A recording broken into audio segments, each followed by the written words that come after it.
নমস্কাৰ, আন এটি নতুন ৰেচিপি লৈ আপোনালোকৰ ওচৰত আজি মই আহিছোঁ। আজি বনাবলৈ লৈছোঁ মই থেকেৰা দি মাছৰ আঞ্জা। এয়া বনাই আছোঁ আপোনালোকৰ ওচৰত। প্ৰথমতে মই মাছখিনি ভাজি লৈ মাছৰ তেলতে মই সৰিয়হ আৰু এটা শুকান জলকীয়া মই দি লৈছোঁ। যিহেতু বতৰটো বৰ বেয়া চলি আছে, গতিকে টেঙাৰ আঞ্জা এখন খালে হয়তো শৰীৰটো অলপ ভালে থাকিব। এতিয়া ইয়াত মই নিমখ আৰু হালধি আন্দাজমতে দি লৈছোঁ আৰু এচামুচ চাউলৰ গুড়ি দি লৈছোঁ।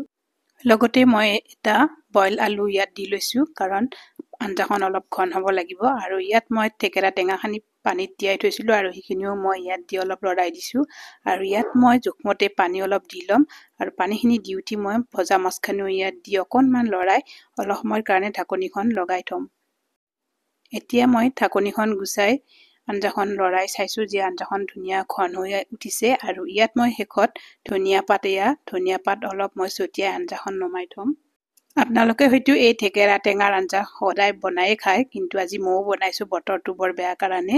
আৰু বহুত গুণ আছে ইয়াৰ। এয়া দেখিছেনে, হৈ গ'ল মোৰ ধুনীয়াকৈ ধোঁৱা ওলাই আছে, খাওঁ খাওঁ লাগিয়ে গৈছে। গতিকে আপোনালোকেও খাব। আজিলৈ আহিছোঁ, সকলো ভালে থাকক, ধন্যবাদ।